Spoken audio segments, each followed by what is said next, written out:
இல்லை. அதாவது என்னென்னா, இளைஞர்களுடைய போராட்டம் இந்தியா முழுசும் நடந்துட்டுருக்கு. அதில் இளைஞர்கள்லாம் போராட்டம் பண்ணிகிட்ருக்காங்க. அவங்களுடைய ஒவ்வொருத்தருடைய போராட்டமும் பார்த்திங்கன்னா, ஒரு சில பேர் வந்து டெல்லியில் பண்ண போராட்டமும், இங்கேயும் ஒரு சில இடங்களில் பார்த்திங்கன்னா நீட்டை சீரமைக்கணும், நைட்டு பரீட்சையை சீரமைக்கணும்னு சொல்கிறாங்க. ஒரு சில பேர் நீட்டு வேணாங்கிறாங்க. இதில் திமுக வந்து தேவையில்லாத வேலையாக திமுக வந்து அவங்களுடைய உதயநிதியோ இல்லை அவங்க உதயநிதிக்கு யாரோ தவறாக அட்வைஸ் பண்ணுறாங்களான்னு தெரில. அவங்க வந்து கொண்டு போய் ஜென்சி டிஎம்கே அப்படின்னு போய் டிஷர்ட்டை போட்டு அங்கங்கே 2 பேரை ஒரு 4 பேரை 200-300 கொடுத்து உட்கார வச்சுருக்காங்க. அதாவது முதல்ல உதயநிதிக்கு ஒன்று பண்ணணும். ஜென்சினா என்னன்னு புரிஞ்சுக்கணும். யாரோ உதயநிதியை திரும்பவும் வந்து இந்த முதல்ல எலெக்ஷன் அப்போ பெண் டீம்னு ஒன்று வச்சு மிஸ்கைட் பண்ணாங்கல்ல, அது மாதிரி திரும்பவும் உதயநிதி யாரோ தப்பாக வழிநடத்துகிற போது முதல்ல உதயநிதிக்கு ஜென்சினா என்னன்னே தெரியாமல் வேலை பார்த்து, அதான் ஜென்சி மாநாடு ஜென்சி அது வந்து ஒரு இந்த இன்டர்நெட் காலங்களில் உருவாக்கப்பட்ட அந்த மனநிலை உள்ள இந்த இன்னைக்கு இன்டர்நெட் இதில் உள்ள இளைஞர்களை கூப்பிட்றாங்க. ஜென்சி மாநாடுனா பண்ண முடியாது, ஜென்சி குழந்தைகள்லாம் கூட முடியாது, ஜென்சி இளைஞர்கள்லாம் நீங்கள் வந்து பண்ண முடியாது. முதல்ல உதயநிதிக்கு ஜென்சினா என்னன்னு புரிகிறதுக்கு ஒரு 4 பேர் சொல்லிக் கொடுக்கணும் ஃபஸ்ட்டு. அதுக்கப்புறம் ஜென்சி டிஎம்கே அப்படின்னு டிஷர்ட்டை போட்டு உட்காரக்கணும். அதில் ஜென்சின்னு டிஎம்கேன்னு டிஷர்ட் போட்டு எப்படி பக்குவப்படுத்துறீங்க? அவங்களுக்கு எதுவுமே புரியாமல் வேலை பார்த்துட்டு இருக்காங்க திமுக யாரை போட்டு எங்கெங்கே உட்கார வச்சிருந்தாங்கன்னு எல்லாருக்கும் தெரியும். 200-300 கொடுத்து உட்கார வச்சிருந்தாங்கன்னு தெரியும்.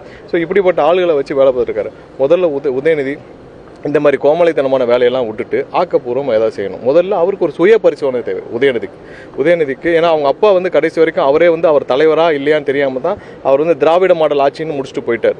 அவர் கடைசி வரைக்கும் அவருடைய கவர்மெண்ட்டுன்னே சொல்லலை, திராவிட மாடல் கவர்மெண்ட். ஏன்னா அவருக்கே கடைசி வரைக்கும் அவர் தலைவரா இல்லை அவர் சிஎம்மா இல்லை அவர் தலைமையில் தான் அந்த அரசு இருக்கான்னு தெரியாமல் தான் முடிச்சுட்டு போனார். உதயநிதிக்கு அதே டவுட் இருக்குது. அதனால தான் இப்போ ஜென்சி டிஎம்கே அப்படின்னு ஒன்று போட்டு ஏதோ வேலை பார்த்துருக்காரு. உதயநிதிக்கு அவருடைய பெண் டீம் தான் அவர் வந்து கொண்டு போய் நடு ரோட்டில் விட்டுருச்சு. நம்மளாவது ஒரு அட்வைஸ் பண்ணுறோம்.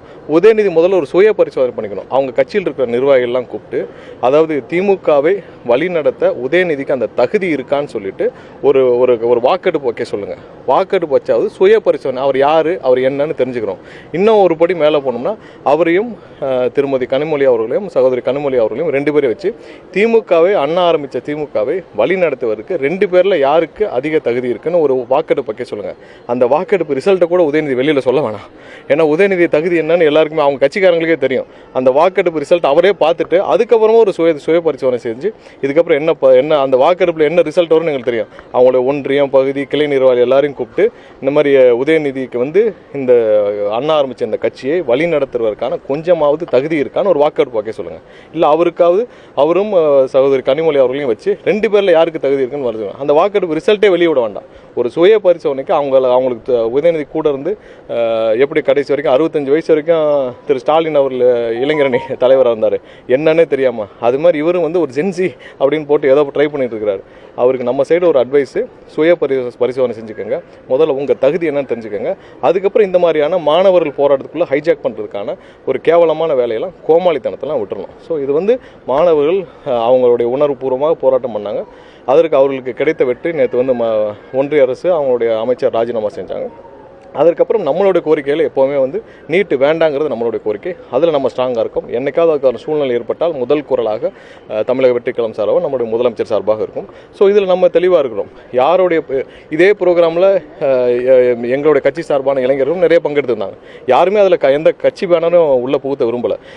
தமிழக வெற்றிக்கலத்தை சார்ந்த பல இளைஞர்கள் வந்து எந்தவித கட்சி பேனர் இல்லாமல் போய் பொதுப்படையாக அங்கே போய் கலந்துக்கிட்டு வந்தாங்க. யாருமே கட்சி பேனர் எங்கேயும் பயன்படுத்தலை. இதில் என்ன ஜென்சி டிஎம்கேன்னு. ஸோ அவர்கள் செய்த கேவலமான வேலை தான் நேற்று வந்து அந்த இதுக்கு போய் அழைக்கப்பட்டதன் பேரில் தான் எங்களுடைய அமைச்சர்கள்லாம் போனாங்க.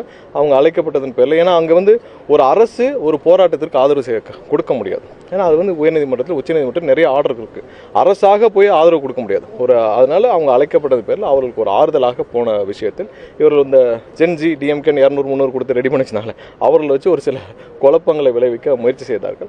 இந்த கோமாளித்தனத்தெல்லாம் உதயநிதி விட்டுட்டு முதல்ல நம்ம சொன்ன மாதிரி சுய பரிசோதனை செய்யுங்க. முதல்ல அந்த கட்சியோடைய, அதாவது நீங்கள் உண்மையிலேயே அவங்க அப்பா அடிக்கடி சொல்லுவார், முத்துவேல் கருணாநிதி ஸ்டாலினின் மகன் திரும்ப அவர் வந்து சொல்லி அப்படியாவது அவர் பொசிஷன் பண்ண ட்ரை பண்ணார். அதுவும் பொசிஷன் ஆகலை. உதயநிதியாவது சுய பரிசோதனை செய்து இதுக்கப்புறம் போட்டோம். அது இந்த ஜென்சி டிஎம்கே இப்பெல்லாம் ஸ்டிக்கரை ஒட்டிட்டு ஏதாவது போயிட்டு பொது வழியில் கோமாளித்தனம் பண்ணால் அசிங்கப்படாமல் வரட்டும்.